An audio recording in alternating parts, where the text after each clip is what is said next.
নমস্কার, আমি ইন্দ্রাণী। আজ নিয়ে চলে এসেছি সম্পূর্ণ এক নতুন প্রজেক্ট, বাস্তিল দুর্গ। প্রজেক্টগুলো খুবই তাড়াহুড়ো করে করা হয়, সময় খুব কম থাকে, তাই ভিডিও করার সময় ঠিকমতো পাই না। তাই এক হাতে ভিডিও করছি এবং আর এক হাতে তৈরি করে দেখানোর চেষ্টা করছি। এইরকম একটু সামান্য শক্ত কাগজ নিয়ে গোল করে পাইপ করে নিতে হবে।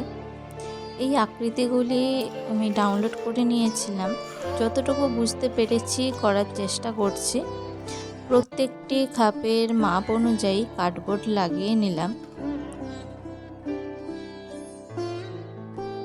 দেওয়াল করার জন্য কার্ডবোর্ড প্রত্যেকটি মাপ আলাদা আলাদা হতেই পারে, একটু এদিক ওদিক হলে কার্ডবোর্ডের মাপ আলাদা হয়ে যায়।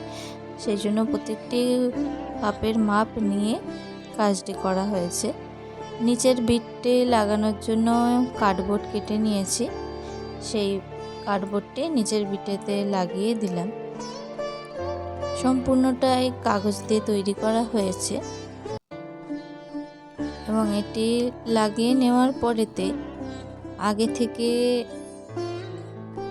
বানিয়ে রেখেছি ফ্রেঞ্চ চক পাউডার এবং আঠা, অল্প পরিমাণেই আঠা এবং জল দিয়ে একটা মিশ্রণ বানিয়ে রেখেছি। এতে করে দেওয়ালের স্ট্রাকচারটি খুব সুন্দর আসবে এবং জিনিসটাও আরও শক্ত হয়ে যাবে।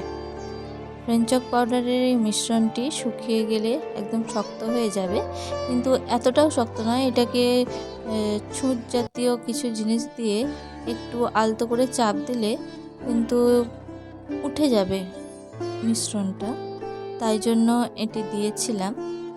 পরে দেখাচ্ছি কেন এই মিশ্রণটি দিয়েছি। এবং এখানে উপর অংশের বিটটি করার জন্য কার্ডবোর্ড ইউজ করা হয়েছে। কার্ডবোর্ডটি দু সাইড দিয়ে কেটে ভালো করে মাঝখানের অংশটি তুলে দিয়েছি, যাতে একটা সুন্দর এফেক্ট আসে, ইটের এফেক্ট, যেটা খুবই সুন্দর লাগছে। পুরো জিনিসটার সৌন্দর্যটা আরও বৃদ্ধি করে দিয়েছে। এবং মাঝের দেওয়াল দেওয়ার জন্য আমি এরকম কার্ডবোর্ডকে কেটে নিয়ে মাঝ বরাবর লাগিয়ে দিয়েছি।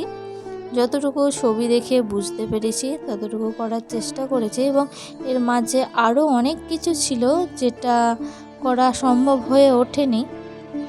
এই দেখুন, যেটার জন্য ফ্রেঞ্চ চক পাউডারটা ইউজ করেছি। রং দিয়ে করলে জিনিসটা অনেকটা সময় লেগে যাবে, কিন্তু এতটাও রিয়েলিস্টিক লাগবে না। কিন্তু ফ্রেঞ্চ চক পাউডার দিয়ে করলে, যেহেতু দেওয়াল ইটের দেওয়াল, ফ্রেঞ্চ চক পাউডারের অংশগুলো তুলে দিয়েছি এবং রং করতে সুবিধা। 1 কোট 2 কোট করে শুধুমাত্র রং লাগিয়ে দিলেই তৈরি হয়ে যাবে আমাদের দুর্গ, সেখানে আর কিছু করতে লাগবে না। এবং সমস্তটাই দেখুন কার্ডবোর্ড দিয়ে রেডি করে নেওয়া হয়েছে। উপরের অংশ, গম্বুজগুলো সমস্তটাই কার্ডবোর্ড দিয়ে পাইপের উপরে ত্রিকোণ করে লাগিয়ে নেওয়া হয়েছে এবং একটা ছাদ করা হয়েছে। এবং বাকি অংশটুকু ক্লে দিয়ে করে নিয়েছিলাম, যে বিটগুলো দেওয়া আছে, তারপরে সম্পূর্ণ কালার করে নিলাম।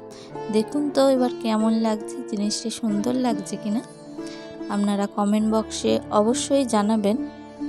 ভিডিওটি শেষ পর্যন্ত দেখার জন্য অসংখ্য ধন্যবাদ। ভালো থাকবেন।